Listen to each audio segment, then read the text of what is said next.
आज का विषय है सार शब्द। किसको सार शब्द कहते हैं? सार शब्द क्या है? आज इसी पर विचार किया जाएगा। सार शब्द की बहुत विशेष चर्चा है। अगर वह चर्चा है तो कबीर साहब के मत में।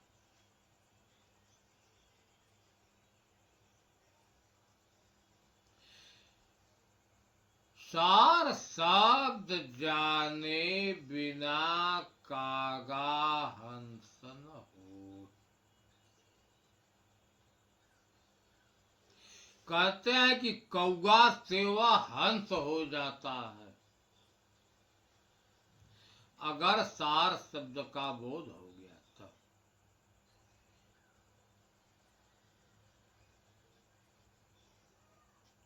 सार शब्द से बाच्यो मानव इतबारा हो। दूसर की साखी कह रही है कि सार शब्द से ही तुम बच सकते हो। मेरा बचना क्या है?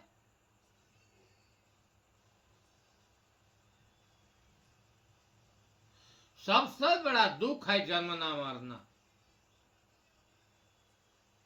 इसी दुख से बचना है। अगर तुमने सार शब्द को नहीं जाना, उसकी अनुभूति नहीं हुई, तो बार बार जन्म मरण के प्रवाह में जाओगे। इतना बड़ा महत्व सार शब्द का। अब हम सार शब्द पर विचार करें। सार और शब्द दो चीजें हैं। सार क्या है और शब्द क्या है?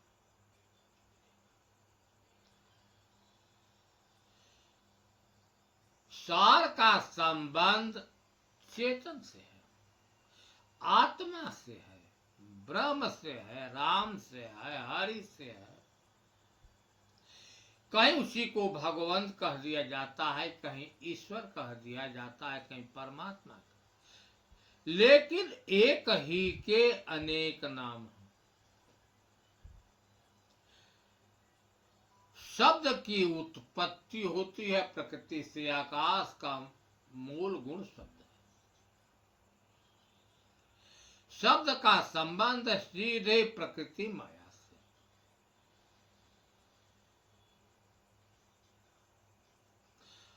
अब हमें यह जानना है कि वास्तविकता में क्या सार है और क्या यह सार है। पहले हम इसको जानें।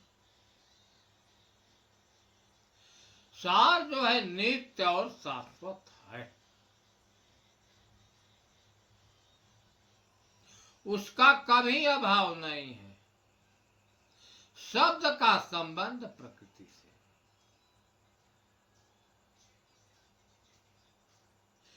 यह शरीर जो है प्रकृति की बनी हुई है।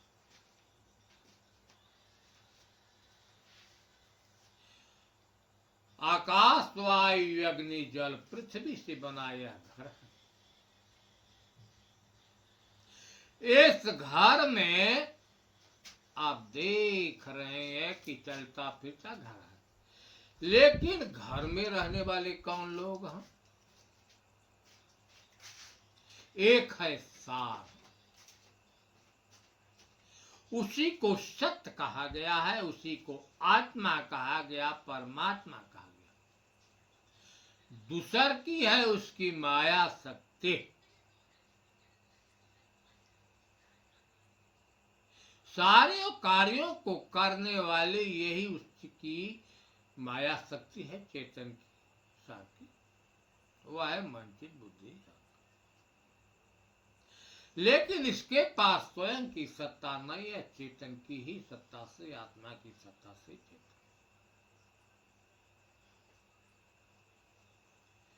इस शरीर में स्थित जो चेतन है, आत्मा है, ब्रह्म है, उसी को ही सार शब्द से कहा गया है, क्योंकि सृष्टि में एक जड़ चेतन के सिवाय दूसरी वस्तु नहीं। उसी को कहीं क्षेत्र और क्षेत्रज्ञ से, कहीं ब्रह्म और माया से, कहीं दृष्टा दृष्टि से, कहीं पुरुष और प्रकृति से, अनेक नामों से कहा गया। एक है सृष्टि रचना की सामग्री, दूसर का है सृष्टि रचना करने वाला, जिससे यह सारा संसार रचा है, वही सार है। शब्द में स्थित होने के कारण उसी को सार शब्द नाम से कहा गया है, क्योंकि प्रकृति में स्थित है। शब्दों में सार है, जो प्रकृति है, शरीर है, इसमें सार वही चेतन है, इसलिए उसको सार शब्द नाम से लोगों ने कहा।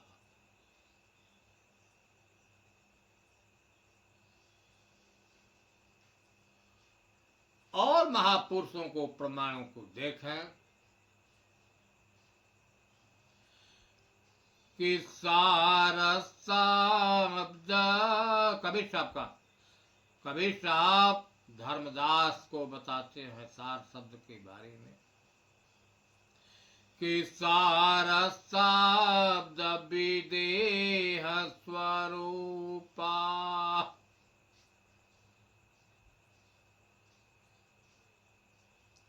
उन्होंने एकदम क्लियर करके कहा कि जिसको हम सार शब्द कहते हैं, बिना देह का अपना स्वरूप ही है। यह देह तूफान तत्वों से बना है, आकाश वायु अग्नि जल पृथ्वी से, और जो इसमें स्थित आत्मा है, परमात्मा है, वह तत्वों से परे है, वही अपना स्वरूप है, अर्थात वही चेतन, वही साक्षी है, वही दृष्टा है। सार शब्द विदेह स्वरूपा, जिसको हम सार शब्द कहते हैं, वह बिना देह का अपना स्वरूप, निहयाक्षर वही रूप अनुपा। उसी को निहयाक्षर कहा गया है, उसके रूप की उपमा किसी से, इस ब्रह्मांड में उसके समान कोई नहीं है कि जिससे उसकी उपमा दी जाए। लेकिन निहयाक्षर शब्द, आप देखें, एक है क्षर, दूसर का है अक्षर, तीसर का है निहयाक्षर। क्षर माने होता है नाशवान, यह प्रकृति, माया, दृश्य। इसके बाद अक्षर और निहयाक्षर, जो सर्वव्यापक सत्ता है, जो इस दृश्यमान जगत के पहले थी, जिसने सारी सृष्टि को रचा है और जिससे सारी सृष्टि चैतन्य है, वह एक ही है। सर्वव्यापकता के कारण उसी को निहयाक्षर, और वही घट में है।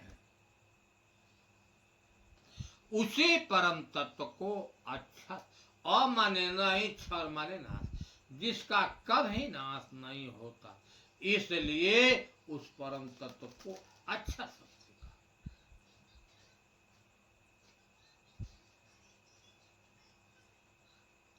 सच्चा चित्र रच्यो बहु भारी, चित्र छाणु तय चेतु चित्रकारी। जिन यह चित्र विचित्र उखेला, चित्र छाण तय चेतु चित्र। कहते हैं संसार एक बहुत बड़ा चित्र है। संसार जो कुछ दिखाई देता है एक चित्र है। सच्चा चित्र रचियो बहुत भारी चित्र रचा हुआ है, लेकिन यह परिवर्तनशील है। चित्र छाड़ुत चेतु चित्रकारी। जिसने चित्र को बनाया है उस चित्रकार को लखो, वही सार है। हर शब्द में हर घट में वही है, इसलिए उसको सार शब्द नाम से जाना जाता है।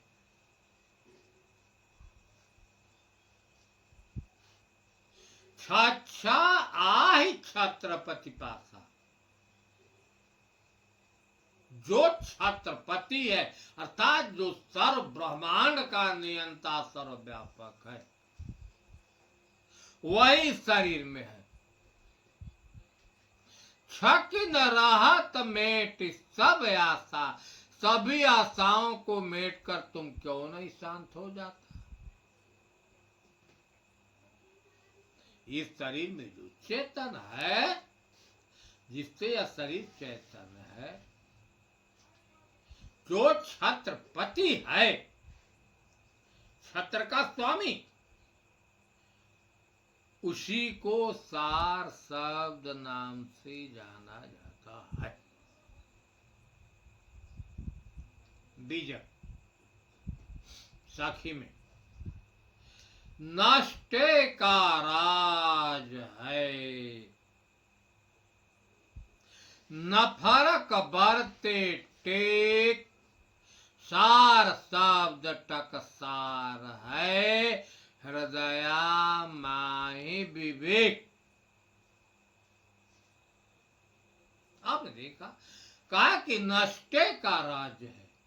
नष्टे का मतलब जो परिवर्तनशील क्या है, माया प्रकृति,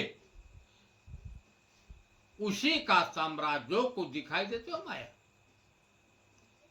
चाहे धन हो, दौलत हो, पूंजी हो, प्रसार हो, अर्थात इस आंखों से जो दिखाई देता सब माया, सब नाशवान, परिवर्तन। उसी माया का यह मन जो है गुलाम हो गया। न फरमाने होता है गुलाम, और उसी में स्थिति हो गई। कैसार शब्द टकसार है, हृदया माहि विवेक। अब सवाल उठता है, टकसार किसे कहते हैं।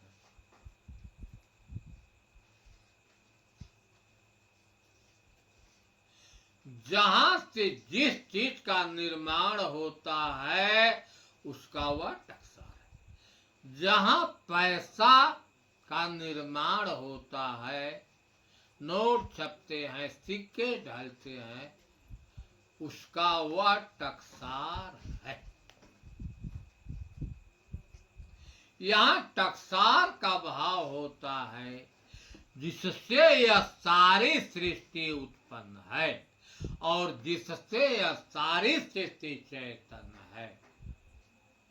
उस परमात्म तत्व को टकसार नाम से कहा, वही है सार शब्द।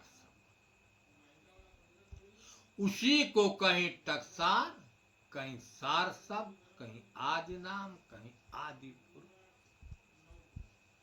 अनेक नामों से जाना गया है और कहा गया है।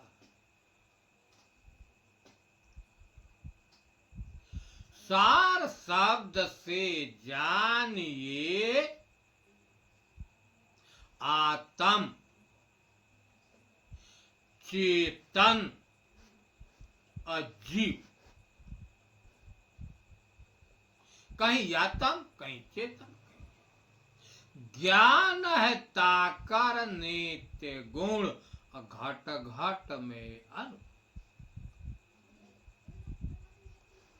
उसका गुण क्या है, उसका स्वभाव क्या है, लक्षण क्या है?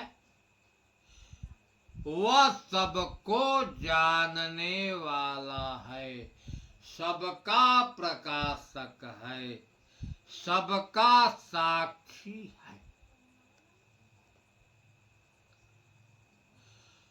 कुछ लोग ऐसे भी हैं जो कि अ को सार शब्द कहते हैं। जैसे जितने व्यंजन हैं क कहते हैं तो अ उसमें समाहित।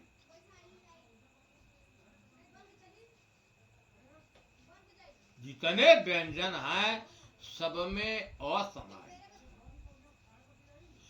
तो कुछ लोग कहते हैं कि असार शब्द है, कुछ लोग ओ को सार शब्द कहते हैं, कुछ लोग ओम को सार शब्द कहते हैं, कुछ लोग ओहम को सार शब्द कहते हैं, कुछ लोग सोहम को सार शब्द कहते हैं। सोहम का मतलब सो माने वह हम मैं हूं, जो सर्वव्यापक है वही। ओहम जो सर्वव्यापक है वही है मैं, अनेक।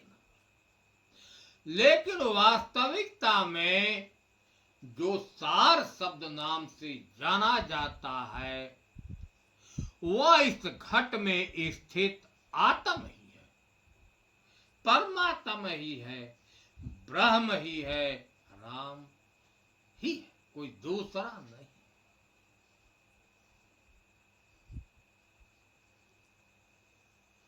एक भजन कबीर साहब की है, थोड़ा देखिए, पहली लाइन है उनकी कि सार शब्द से बाचियो मानव इतबारा।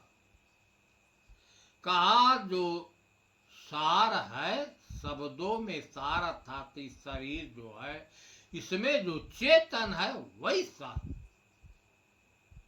वही परमात्मा तत्व है। उसी में जब मन स्थित हो गया तो जन्म मरण के प्रवाह से बच सकता है, वरना कोई उपाय नहीं है बचने का। आदि पुरुष एक वृक्ष है, आदि पुरुष अर्थात जो दृश्यमान जगत के पहले था, जिससे सारी सृष्टि उत्पन्न हुई है, उसमें भी चेतन है। प्रकृति की बनी शरीर उनकी भी है, लेकिन उनमें चेतन की सत्ता है। उस आदि पुरुष को भी सार शब्द नाम से जाना जाता। निरंजन डारा हो, उसी आदि पुरुष से फिर निरंजन उत्पन्न हुआ। यह भी आप जान लें कि प्रकृति से शरीर ही उत्पन्न होती है, चेतन उत्पन्न नहीं होता। चेतन एक ही अनंत है, एक ही ते अनंत अनंत अनंत एक हो आया, परिचय भया जो एक तो एक ही माया। एक समाना सकल में एक का सकल पसारा, एक ज्ञान स्वरूप तो होई साक्षी दृष्टा सुन। वही है सार। प्रकृति से पिंड ही बनता है, सार नहीं बनता। अगणित सार इसमें चेतन स्थित है, एक ही अनंत रूपों में प्रदर्शित होता है। जैसे एक ही चंद्रमा है, जितने गाड़े हैं सब में वह प्रदर्शित होता है, दिखाई देता है। उसी प्रकार एक ही परमात्मा तत्व है जो हर घड़े में है, वही सार। कहा निरंजन डारा हो, अरे तिर देवा शाखा भय पात संसारा। उसी आद्या निरंजन से ब्रह्मा विष्णु महेश उत्पन्न हुए। अब ब्रह्मा विष्णु महेश की क्रियाकलाप को देखें। क्या है कि ब्रह्मा वेद कियो शिव योग पसारा हो, विष्णु माया उत्पत्ति किन्हीं उर्लय भव। ब्रह्मा ने वेद की रचना कर दिया, फांस दिया लोगों को कर्म कांडों में, वेदों में। शिव योग पसारा हो, जितनी समाधियां योग है भगवान शंकर ने उत्पन्न कर दिया, फांसते चले जा रहे हैं। विष्णु ने क्या किया, सबके अंदर मोह ममता का जाल बिखेर दिया, आदमी इसी मोह ममता में फंस जाए। तीन लोग दसों दिशा रोकिन यम द्वारा हो, यही यम लोग, यही अविद्या सत्य के द्वार को बंद कर दिया। कीर भये सब जियरा लिए विष के चारा हो।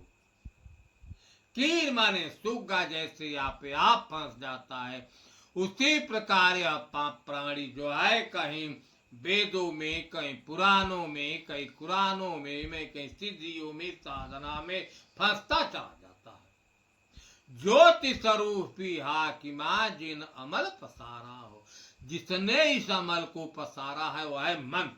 क्योंकि किसी भी क्रिया का जन्म अंतःकरण से, मन से ही उत्पन्न होता है। ब्रह्मा के अंदर है, विष्णु के अंदर है, शंकर के अंदर मन है। सारे क्रियाओं को जन्म देने वाला वही। क्या किया कि कर्म की बंसी डार के पकड़ियो जग सारा, सबको कर्म रूपी कटिया लटका कर पकड़ लिया। क्योंकि बंसी मैंने होता है कटिया, कटिया में चारा गोकर आदमी जल में डाल देता है, मछली फंस जाती है लोभ में, रस के स्वाद में। उसी प्रकार विषयों में फंस कर यह है आदमी, विषयों की चाह में यह आदमी फंस जाता है कर्म करके। कर्म बधे यह जीव जुग जुग आवे जाए, कर्म के अंकुर जराए के तब। कर्म रूपी कटिया लटका कर सबको भाग। अंतिम में कहा कि अमल मिटाओ ताश को, करो भव पारा हो। जो अमल किया है सबको मिटा दूंगा, तुमको संसार से पार कर दूंगा। कहे कबीर निर्भय करूं, परखो टकसारा हो। जो टकसार है, जो सारी सृष्टि का नियामक है, जिससे सारी सृष्टि चल रही है, वही टकसार है। सर्वव्यापकता पर कहीं उसको नहीं अक्षर, शरीर तल पर अक्षर, उसी को टकसार कहा गया है। क्योंकि शरीर में अगर चेतन न हो तो पिंड की उत्पत्ति नहीं हो सकती। एक परमात्मा तत्व से ही सारे पिंडों की उत्पत्ति होती है। मूल में अब जान लीजिए, जो सार शब्द है वह है आत्मा। आत्मा को ही सार शब्द नाम से कहा गया है, परमात्मा को ही सार शब्द नाम से कहा गया है। सार शब्द कोई दूसरा नहीं है। साहे बंदगी